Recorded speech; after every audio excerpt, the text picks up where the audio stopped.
Hello Wolfpack, so I don't want to give you guys COVID through the screen here, but I'm not feeling too good. I've tested positive for COVID-19, and so I'm going to be wearing my mask throughout the duration of the video. I'm just joking.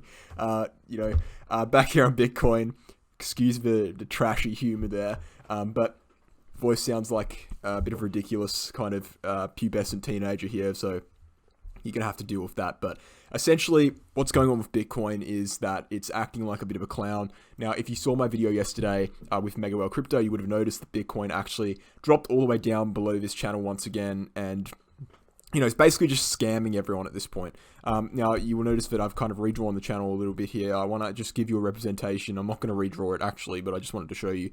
I wanted to give you a representation of how ridiculous this channel is getting. Now, it's getting to the point where it's kind of almost worthy of me just deleting it altogether. But I will keep it in just for the sake of the video here. And I will say that is probably what the channel looks like now. You would know that we've had like many fake outs now at this point, so it's getting a bit ridiculous. But I'm still going to go ahead and say that this is the channel formation, right? So we've had a few retests here, and you'll notice the wicks do line up pretty well with this line here. And even on the downside, when we went to the downside, this wick here from this candle went all the way up and rejected off of it. So, it's pretty clearly still the support line, the bottom support line for the channel. It's just a little bit messy. Was I expecting this price action to come up from 38k, in the last 24 hours? Not at all, right? I'm not going to mask behind that. I was not expecting that to happen at all. However, nothing has happened at this point that would change my longer term views. That's simply a shorter term prediction. Now, as you guys would know, I've been kind of looking at May as the month in which we go downwards towards 30k, or at least head downwards. They'll start heading there for a couple months here, since around late January, I'm pretty sure. And I'm still standing by that, right? I still think May is going to be the red month. And regardless of what's happening on the daily chart here, because it is ridiculous. I mean, I'll say that. It's just absolutely clownish price action. Doesn't make any sense at all, to be honest. Regardless of what's happening here, I still do think that May will be that kind of critical region in which we go downwards on Bitcoin. Now, with that said, what do we need to do to go upwards on Bitcoin? Well, first and foremost, we need to break 42k to 42.5k, which is where the Ichimoku stands, where the 50 SMA stands, where the 75 stands, where the bull market support band stands, right? There's lots of resistance, and the Gaussian channel has lots of resistance in that 42k region. And so, yeah, we need to break that for the short-term move. And then if we break that, we've got a clear-cut shot to around 44k, and then potentially up to 200-day SMA. Now, in order to be macro bullish on Bitcoin, so in order to flip back to an actual bullish market, full bullish, we need to be breaking above the 200-day SMA, which is currently at around 47.7k. Okay, and you'll notice that on the last attempt upwards in late March, I was saying the same thing. I was saying we need to break above a 200-day SMA in order to break bullish. We rejected off of it, which is actually very negative, because rejecting off of it is obviously worse than just being below it. And so we're still very much in the downwards trend here. Although the recent price action has been a bit ridiculous and a bit unpredictable. People can say all they want that, this is going to plan, but, no one can look at me with a straight face and tell me that a breakdown below an ascending channel formation like that with 2 daily candle closes is logically explained to just jump back up for no reason. We've seen this happen quite a bit in this market now. Especially in this 3-month region. And why does this happen? Well, volatility generally happens because the market is on a knife's edge of making a decision.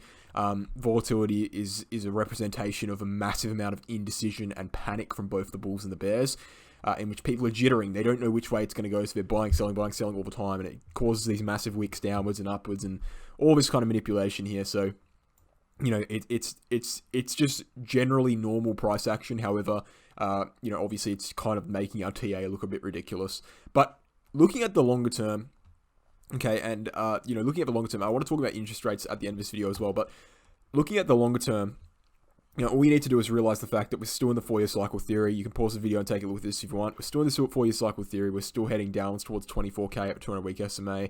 There's not really many reasons you can give someone to say that isn't the case. If we look at the MACD, for example, let me bring this up. Apparently it's not coming up here. 1 second. Let me just wait for my favorites to load in. So if you're looking at something like the MACD, you can see it's doing a very similar thing to what it did in 2018, right? It comes in for a bullish cross and then it flattens out So that's one thing. And then the second thing is the price action is very similar to 2018 as it is, where we had a long downwards drop and then a consolidation period before a supposed crash down to the 200. We also had we came up and rejected off the 50-week, just like what we've done just about a month ago here. And so yeah, very similar to 2018 in that sense. And then when you bring it down into the theory of a May crash, what you have to look at is the 200 and the 50 SMAs on the 3-day chart. What you can see is that every time the 50 SMA crosses underneath the 200 SMA on the 3-day chart, we see about a 50% correction in a month and a half or 2 months. We saw it in 2015, we saw it in 2018, and we're going to be seeing it now most likely. These two lines are going to be crossing on about May the 10th as per current predictions, so about 3 weeks or a little bit less. And that should trigger the drop down like we saw in 2018. Now, as to whether that drop down takes us down to a 200-week SMA or takes us down to just 30k before we consolidate and then go down later in the year, that's up for interpretation. There's no way of clearly knowing that at this point. But what we can be certain of is the fact that, well, generally speaking, when we lose the 200 SMA, we go downwards. And what you can notice here is that we lost the 200 SMA, we closed below it, we came back up, we had that fake out. This is just a good representation of the volatility.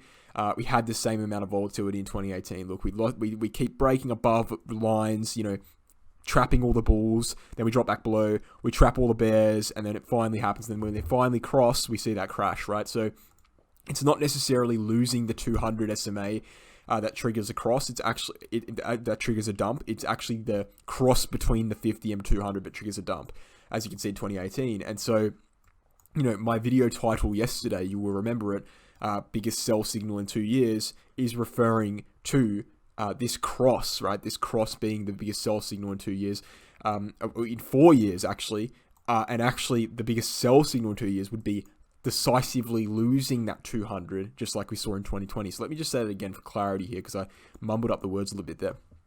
Okay, so losing the 200, the green line here, is a very decisive sell signal. However, it doesn't represent an immediate drop. It represents that a drop is coming. That is the sell signal I was referring to from a COVID drop. However, the cross is what represents an immediate sell signal, and that's what we're going to be looking for there on Bitcoin in mid-May, and that's why I think the market is generally going to be heading down. That's one of the reasons at least. And then another reason is the fact that, well, if we look at the weekly chart, we can see the Gaussian channel is bordering on flipping red, and it's going to be flipping red around the same time as we see that cross on the 3-day chart, which is interesting, right? Because it's like a double negative. The only other times we've seen the Gaussian channel on the weekly go red is during prior to that massive crash in 2015, as we just looked at in the 3-day, and prior to that massive crash in 2018, as we just looked at on the 3-day as well. So, the Gaussian channel is lining up with that 3-day prediction as well. And then if we're looking at something else, a little bit more evidence for a May crash, and this is all common information, I've been over this a few times. We're looking at more evidence for the May crash. We can look at the 75 SMA, the 50 SMA, and the 200 SMA, and we can see that every time the 50-week crosses under the 75, we end up in the midst of a major correction. That will be happening in about 2 weeks, which is in May. Okay, so interesting stuff here. A lot of stuff is pointing for a very negative May on Bitcoin. Now, before I get into the rest of the video, in which I'm going to talk about interest rates and the negative effect on the market that might have, let's look at my BitGet video here. In a time when government regulation constantly threatens crypto investors, being able to access an exchange without KYC being mandatory is absolutely exceptional. This is great for me personally as an Australian, because a lot of other exchanges out there like Binance don't allow me to access options due to Australian regulation.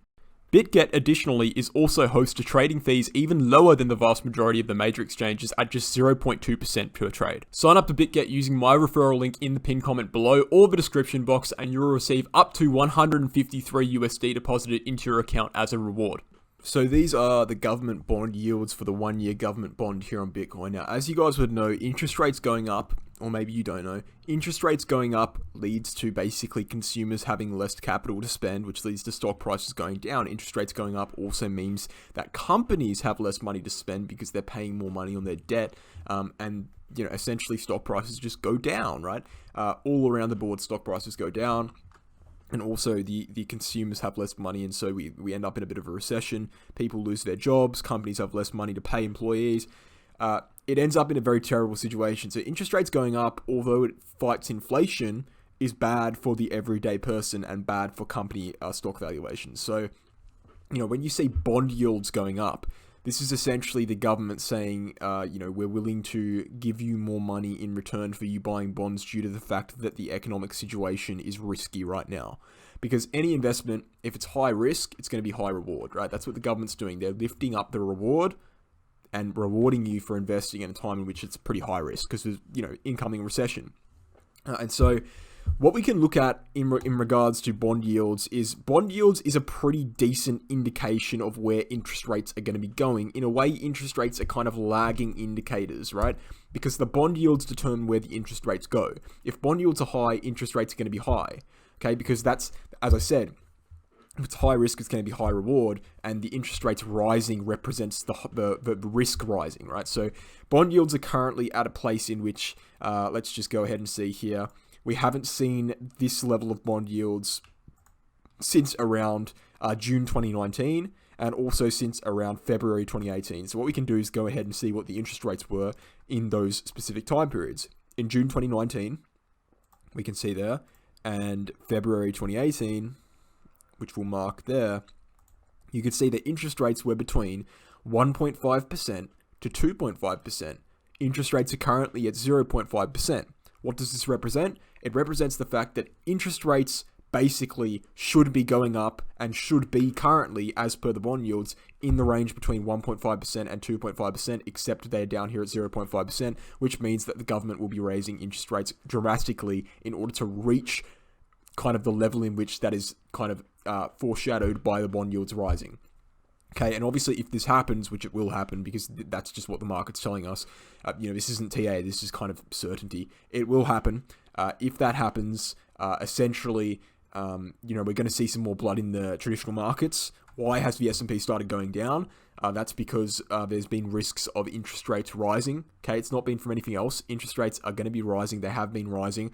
Companies are selling off before that happens, right? Selling at the high prices. So, that's what we're kind of seeing here. And guess what? If the S&P 500 goes down, Bitcoin goes down because the same companies that hold those S&P 500 stocks are selling their Bitcoin at the same time as they're selling their stocks because Bitcoin is a risk-on asset. So what this is telling us is that the macro is bad.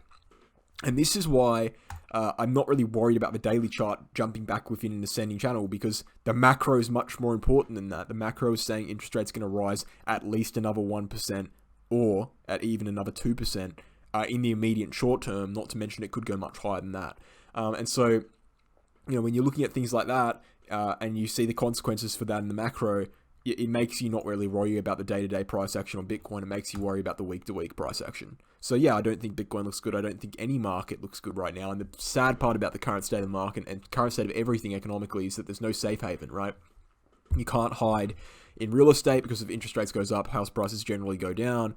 You can't hide in, Bitcoin because we don't know how Bitcoin's going to react, and at the moment it's not reacting very well so far. You can't hide in stocks because obviously if interest rates go up, stocks go down, which we've seen. Gold is probably one of the safe havens, I suppose. However, I'm not a big believer in gold, so I'm not sure too much about gold. But what I can say is that cash right now is probably one of the best things you can be holding. Okay, because although you're going to be copying that high inflation, it's better than putting your money in Bitcoin, which could drop another 50%. So it's a bit of a uneasy, point right now to be in. And that's why Walk Exclusive, my Telegram group, is kind of making the most of the situation. Because as I said, there's no safe haven right now. And so the best thing you can be doing is having your money in cash and just scalp trading on the side and just trying your best to keep up with that inflation rate. And the best thing you can be doing as well, by the way, is learning how to trade. This is not an intended segue. I just saw the opportunity there and I took it. Me and Megawell Crypto have made a 10-unit trader course called Become a Trader. In this time of economic uncertainty, you need to be taking advantage of the only safe haven you have, which is trading, right? Trading, scalp trading, swing trading, nothing long term. And this is the perfect opportunity for you to learn that. This has 10 units, everything from candlesticks, technical indicators, market patterns, psychology, investor strategies and tools, even all the way down to what is a coin, what is an exchange, what is a financial market. It's got everything here through 300 to 400 slides, 80 to 90 videos, to a trading diary and 8 worksheets for you to retain that information.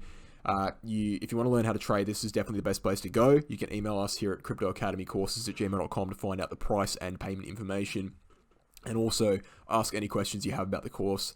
highly recommend this. We've been working on this for months and months here, and it's finally coming to a T. Now, this thing will be releasing on May 16th, 2022. Sorry, my throat is really getting bad.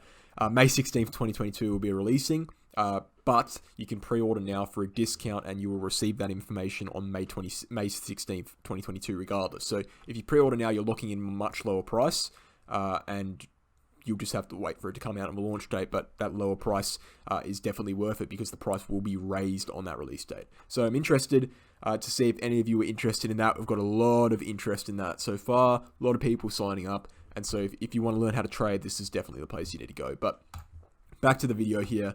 Macro's not looking good, Bitcoin's not looking good, regardless of this weird clown market price action we've seen on the daily. It still hasn't done anything that would prove to me that it's, anything but a clown market, right? It needs to be breaking resistance. First step is 42k to 42.5k. Second step would be the 200-day SMA. Third step would be breaking out of the channel. Thanks for watching, guys. Hope you enjoyed, and I'll catch you in the next one. Cheers.